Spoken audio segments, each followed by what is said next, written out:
초대 교부 가운데 황금의 입을 가졌다고 일컬어지는 요한 크리소스톰이라고 하는 분이 계십니다. 이분의 그 일대기에 아주 의미 있는 일화가 하나 소개되고 있는데, 어느 날 이 요한 크리소스톰이 자신의 교구 가운데 이제 사제가 없어서 어려움을 겪고 있는 작은 시골 교회를 찾아갔습니다. 그리고 그곳에서 신실한 농부 한 사람을 잘 가르쳐서 이제 사제로 임명을 했습니다. 근데 콘스탄티노플에 돌아와서 가만히 이 생각을 해보니까 내내 마음이 편하지 않는 거예요.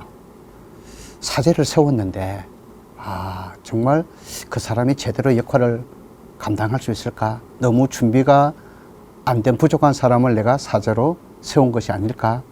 내가 실수를 한 건가? 하는 여러 가지 생각이 들었습니다. 그래서 이 크리소스톰이 어느 날 예배 시간에 그곳을 다시 찾아가서 이 농부 출신의 사제가 어떻게 예배를 인도하는지를 가만히 지켜보려고 했습니다. 그래서 예배당 기둥 뒤에 몰래 숨어서 예배를 함께 드렸습니다. 근데 이 예배를 드리고 지켜보던 이 크리소스톰의 눈에 갑자기 눈물이 흐르기 시작했습니다. 그는 지금까지 많은 예배를 드렸지만 그렇게 정성을 다해서 빛나는 얼굴로 기도를 드리고 짧은 설교에 온갖 열정을 쏟아 부으며 참석한 사람들의 마음을 사로잡아가는 사제를 본 적이 없었던 것입니다. 감동의 예배가 끝나고 이 크리소스톰은 제단으로 나가서 그 사제 앞에 무릎을 꿇었습니다. 그리고 나를 위해서 기도해 달라고 축복 기도를 부탁을 했습니다. 갑자기 감독이 모습을 드러낸 것도 놀랄 일인데, 게다가 자신 앞에 무릎을 꿇고 축복의 기도를 해달라고 하니까 이 농부 출신 사제가 깜짝 놀라서 이렇게 말했습니다.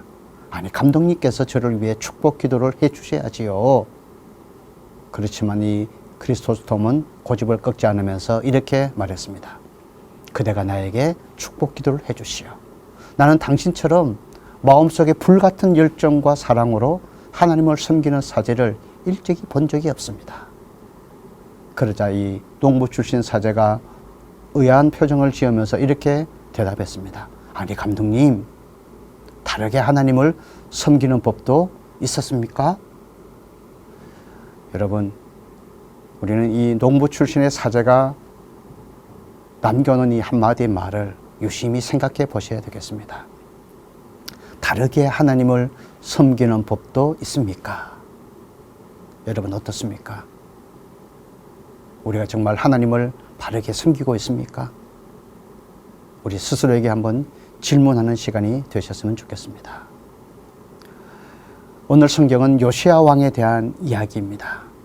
이 요시야는 8살에 왕이 되어서 31년간 남왕국 유다를 다스린 16번째 왕입니다. 성경은 요시야에 대해서 아주 긍정적인 말로 칭찬을 아끼지 않고 있습니다. 지금까지 역대 왕들의 삶을 생각한다면 참 이례적이라고 할 만큼 특별합니다. 25절의 말씀에 보시면 요시야와 같이 마음을 다하며 뜻을 다하며 힘을 다하여 모세의 모든 율법을 따라 여호와께 돌이킨 왕은 요시야 전에도 없었고 후에도 그와 같은 자가 없었다, 이렇게 말씀하셨습니다.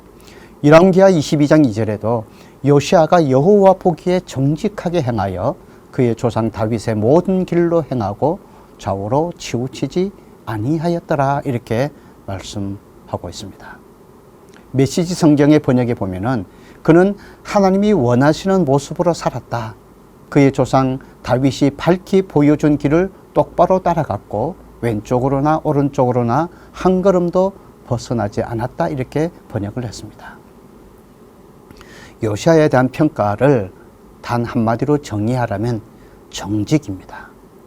여러분, 정직하다는 것은 하나님의 말씀 앞에서 마땅히 행할 일이 무엇인지를 알고 실천하는 것입니다. 정직은 아는 것이 아니고 아는 것을 행하는 것입니다. 그는 이제 하나님 이외의 모든 거짓 신의 우상들을 다 찍어내버렸고 그 우상에 대한 제사와 그것에 대한 모든 오랜 관행들을 다 금지시켰습니다. 무당과 점쟁이 같은 부류의 사람들을 폐했고 그것들을 위한 산당과 제단들을 다 헐어버렸습니다. 바알과 아세라와 온갖 거짓 신들을 위해서 만든 그릇들을 하나님의 성전에서 내다가 예루살렘 바깥 기도는 시내가에 가서 다 불태우게 했습니다. 이런 요시아의 모습을 보여주는 또 다른 중요한 특징이 열왕기하 23장 21절부터 23절의 말씀에 나오는데 그게 뭐냐면요. 예루살렘에서 여호와 앞에 이 유월절을 지켰다는 것입니다. 유월절은 이스라엘 백성들에게 아주 특별한 의미가 있습니다.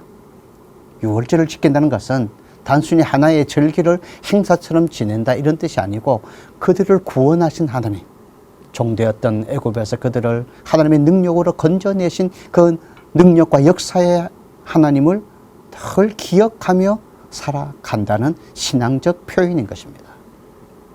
이스라엘은 역사의 과정 속에서 유월절을 제대로 지키지 않으면서부터 그들의 믿음을 잃어버리고 말았습니다. 열왕기하 23장 22절에 보시면요, 사사가 이스라엘을 다스리던 시대로부터 이스라엘 여러 왕의 시대와 유다 여러 왕의 시대에 이렇게 유월절을 지킨 일이 없었더니 이렇게 말씀했습니다. 여러분, 앞에 제가 잠깐 설명드렸던 농부 출신의 사제의 고백을 기억하시죠? 아마 이렇게 연결해서 한번 표현해 볼 수도 있을 것 같습니다. 그러면 다른 방식으로 유월절을 지키는 경우도 있었다는 것입니까? 그런데 여러분, 실제로 이스라엘에게서 그런 일이 있었습니다. 이 말을 다르게 표현하면 그동안 이스라엘 백성들이 유월절을 전혀 지키지 않았다 이런 뜻이 아니죠. 유월절을 지켜왔습니다. 요시아가 유월절을 지키라고 명령하기 전에도 유월절은 지켜져 왔습니다. 그런데 문제는 그 유월절이 제대로 하나님이 말씀하신 대로 지켜지지 않고 변질되어 버렸다는 것이죠. 출애굽으로부터 시작해서 가나안 땅에 정착한 이 1400 BC 1406년부터 요시아 이 주전 640년부터 609년까지 시대 건 800년의 세월이 흘렀습니다. 자신의 소견대로 자기 생각에 옳은 대로 생활했던 사사시대를 거쳤고 왕정시대를 수백 년 지내면서 이스라엘 백성들은 유월절의 참된 의미를 점점 잊고 있었습니다. 백성들의 마음에 유월절은 추억의 한 사건이 되어버린 것입니다.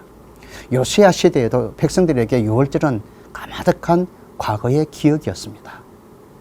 조상들의 경험이었고 신앙 고백이었을 뿐이지 지금 우리에게 이 유월절이 무슨 의미가 있는가 그렇게 생각했습니다.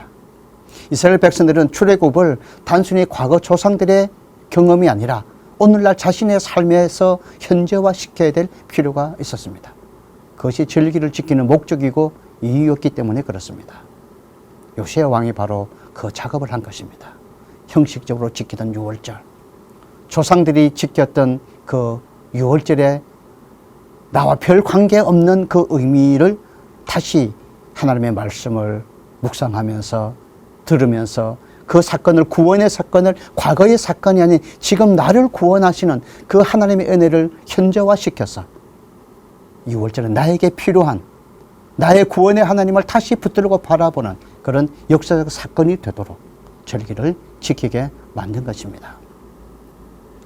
이런 하나님 앞에 정직하고 정말 하나님의 구원의 역사를 지금의 삶의 자리로 이끌어온 영적인 변화를 만들어낸 이 요시야 왕, 열왕기하 23장 29절에 보면요, 요시야 왕은 참 비극적인 죽음을 맞이합니다. 전쟁에서 전사를 합니다. 하지만 그에 대한 평가는 확실합니다. 하나님은 요시야의 완전함을 보신 것이 아니었죠.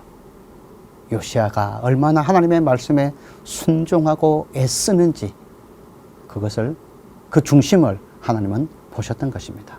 열왕기하 23장 25절에 보시면 요시야와 같이 마음을 다하며 뜻을 다하며 힘을 다하여 모세의 모든 율법을 따라 여호와께로 돌이킨 왕은 요시야 전에도 없었고 후에도 그와 같은 자가 없었다. 요시야 이전에, 요시야 이후에 정말 하나님을 섬겼던, 하나님 앞에 정직하고 하나님을 바라보았던 삶을 살았던 사람을 찾기가 힘들었다는 것이죠. 이 요시야의 개혁은 상대방을 향한 것이 아니었습니다. 다른 사람의 잘못을 지적하고 너가 죄를 지었다, 너가 하나님을 바르게 섬기지 못했다, 당신들이 유월절을 왜 이렇게 지키지 않았느냐, 이렇게 다른 사람의 잘못을 끄집어내고 비판하는 그런 개혁이 아니었습니다. 그가 먼저 회개하고 그가 먼저 옷을 찢었습니다. 자기의 모습을 먼저 보았습니다. 그리고 힘든 세상의 물결을 거스르면서 말씀을 이루기 위해서 몸부림치며 살았습니다. 사람들을 설득하고 주변 백성들을 설득하고 지도자들을 설득하고 왜 유월절을 지켜야 되는지, 왜 하나님 앞에 이렇게 올바른 삶을 살아야 되는지를 끊임없이 질문하고 끊임없이 행동화하면서 다른 사람들과 함께 하나님의 뜻을 찾아갈 수 있도록 그렇게 정치를 했습니다. 지금 우리가 사는 이 시대는 누군가를 향해 손가락질하는 세상이 되었습니다. 하지만 자신을 향해 깊이 성찰하고 믿음으로 결단하는 사람이 부족합니다. 오늘 이 시대는 누구보다도 자기의 문제를 먼저 볼 줄 알고 자기의 허물을 먼저 볼 줄 알고 자기를 먼저 고치려고 하는 그런 사람들이 필요한 시대입니다. 말씀의 검이 다른 사람을 찌르고 비판하는 것이 아니라 그 검이 나를 찌르고 나를 고치는 검이 되게 만들어야 하는 것입니다. 그리고 그런 삶이 참 어리석게 보이고 다른 사람들에게 주목받지 못해도 그런 변화를 위해서 흔들림 없이 자신의 믿음의 걸음을 걷는 사람들이 필요합니다. 그래서 이 시대의 교회에 요시야가 필요합니다. 그런 믿음의 삶을 살고 걸어갔던 요시야가 그리워지는 세상입니다. 예수님의 생애와 가르침을 우리가 읽어나가다 보면 요한복음의 기록에서 잠시 걸음을 멈출 수 있습니다. 특별히 요한복음 12장에 보면은 나사로의 사건이 기록되어져 있습니다. 이 나사로는 베다니 마을에 살던 청년이었습니다. 부모님을 일찍 여의고 두 여동생과 함께 집안의 가장으로서 삶을 살아가던 중이었는데 원인 모를 중병에 걸려서 그만 죽고 말았습니다. 평소에 아마 성경의 기록을 보면은 이 예수님과 이 나사로의 가정이 친분이 있었던 것 같습니다. 그래서 사람들을 보내어서 예수님이 좀 오셔서 죽기 전에 고쳐주시기를 그렇게 부탁했지만 예수님은 죽은 지 나흘이나 지나서야 나사로의 가정을 찾아오셨고 이미 무덤에 묻힌 나사로 앞에 서셨습니다. 그리고 절망 가운데 있는 나사로의 가족과 그 주변의 슬픔으로 바라보고 있는 이웃을 향해서 하나님의 크신 능력으로 죽은 나사로를 불러내시고 무덤에서 그를 살려내셨습니다. 이 엄청난 사건은 나사로의 개인뿐 아니라 그 광경을 바라보고 있던 모든 사람들에게 엄청난 인생의 새로운 전환점을 만들어 주었습니다. 이 사건으로 인해서 많은 유대인들이 예수님을 믿게 되었습니다. 나사로는 새로운 생명을 가지고 동생들과 함께 생활을 할 수 있게 되었습니다. 하지만 반대로 예수님을 반대하던 사람들에게는 더 이상 예수님을 그냥 두고만 볼 수 없는 심각한 사건이 되어 버렸습니다. 그래서 예수를 어떻게 죽일지를 늘 고민했습니다. 예수님은 이곳을 떠나셔서 한적한 마을에 가셔서 계속 복음을 전하셨습니다. 그러다가 유월절을 앞에 두시고 다시 예루살렘으로 돌아오시는 길에 나사로가 살던 베다니 마을을 찾으셨습니다. 예수님이 오셨다는 소문을 듣고 많은 사람들이 모여들었습니다. 근데 예수님만 만나려고 사람들이 모인 게 아니라 죽음의 자리에서 다시 생명을 얻어 살고 있는 나사로도 함께 만나고 보기를 원했습니다. 그리고 나사로가 어떻게 살아났는지, 누가 이런 역사를 일으켰는지 그들은 듣고 이제 이 나사로를 만난 모든 사람들이 같이 예수님을 믿게 되었습니다.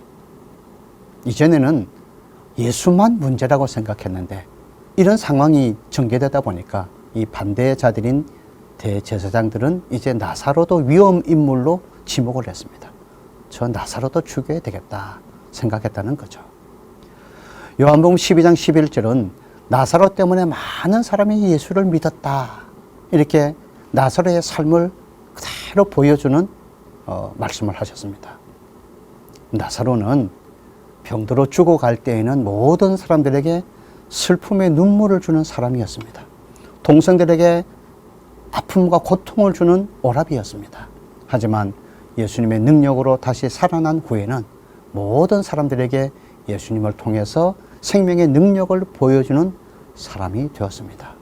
엄청난 변화의 힘을 소유한 사람이 된 것이죠. 주님이 주신 새로운 생명을 가지고 살아가는 나사로의 모습을 현대적으로 한번 여러분 생각해 보십시오. 얼마나 많은 사람들이 저마다 나사로 얼굴 한번 보자고 찾아왔겠습니까? 요즘 인기 많은 스타들처럼 사인 받으려고 하고 기념 촬영도 하자고 하고 이런저런 곤란한 질문도 해대면서 악수하려고 하고 이리 밀치고 저리 밀치면서 결코 쉽지 않는 삶이 계속 되었을 것입니다. 만난 사람들마다 똑같은 질문을 했을 것이고 나사로는 끊임없이 대답해야 되었을 겁니다.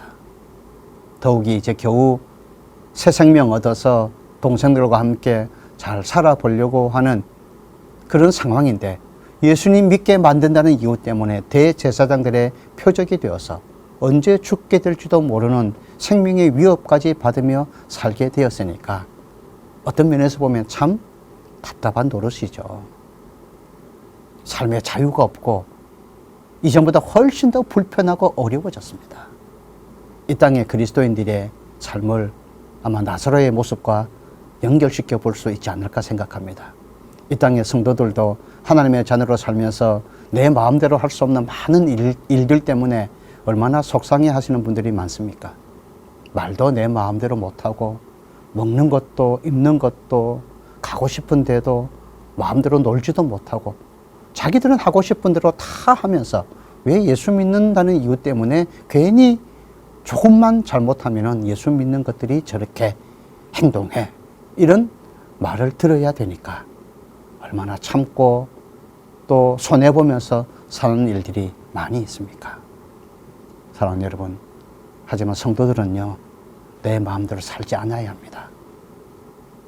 예수님께서 우리를 위해 보여주신 삶은요 예수님은 철저하게 자기 마음대로 살지 않고 하나님이 기뻐하는 하나님의 뜻에 맞는 삶만 살아가려고 하셨기 때문에 그렇습니다.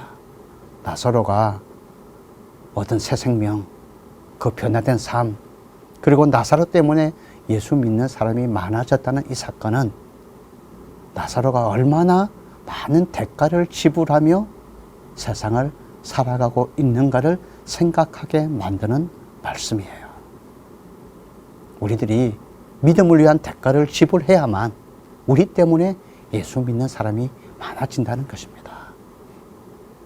참아주고 양보하고 용서하고 또 겸손하고 사랑하고 인내해야만 하는 매일매일의 삶의 대가 지불, 이것이 우리의 삶에 계속 순종과 헌신으로 이어질 때에 하나님은 우리를 통해서 또 다른 예수 믿는 사람, 또 다른 하나님의 역사를 나타내는 그런 사람으로 만들어 가신다는 겁니다. 예수님 안에서 새 생명 얻어서 거듭난 사람으로서 살아가야 될 우리 모두에게 주어진 책임, 이 대가 지불을 두려워하지 않고 세상 속에 하나님의 살아계심과 그분의 사랑과 용서와 구원의 은총을 삶으로 나타내고 은밀한 가운데 섬김과 헌신으로 쉬지 않는 기도로 살아가는 사람들이 바로 그리스도인들이어야 합니다. 그런 사람들이 필요하고 그런 사람들을 주님은 오늘도 찾으시는 것입니다. 요르단에서 이스라엘로 들어가는 곳에 모세가 세상을 떠난 느보산이 있습니다. 그곳에서 좀 떨어진 곳에 마다바라고 하는 곳이 있습니다. 마다바는 6세기에 세워진 그리스 정교회 소속의 성당 하나가 거기에 남아 있습니다. 그 성당 바닥에 모자이크로 된 이스라엘 지도가 하나 그려져 있다고 합니다. 그 지도에는요, 사해로 들어가는 푸른 강물이 보이고 한 물고기는 사해 쪽으로 가고 있고 다른 한 물고기는 반대로 빠져나가고 있는 그런 상황의 그림을 지도상에 넣어 놓았습니다. 사해로 들어갔다가 사해에서 살지 못하고 그곳을 떠나는 물고기들의 모습이라고 설명합니다. 물이 요단강을 통해 사해로 흘러 들어가는데 그 물고기는 사해로 휩쓸려 들어가지 않으려고 물 위에 뛰어오르며 애를 쓰고 있는 모습인 것입니다. 왜 그렇습니까? 사해로 들어가면 죽는다는 것을 알기 때문에 몸부림치며 반대로 거슬러 가고 있는 것이죠. 그 물고기 모자이크에는 이런 글귀가 순례자들에게 읽혀진다고 합니다. 사해로 휩쓸려 들어가지 마십시오. 사해로 휩쓸려 들어가지 마십시오. 그렇게 살면 죽는다는 거죠. 거기는 희망이 없다는 것입니다. 어떻게 하든지 반대로 거슬러서 다르게 살아가야만 올바른 성도의 삶이 이루어진다는 것입니다. 사랑하는 성도 여러분, 요시아는 이 물고기 같은 사람이었습니다. 사해 반대편으로 끊임없이 거슬러 올라가기 위해서 몸부림치는 그런 신앙인이었습니다.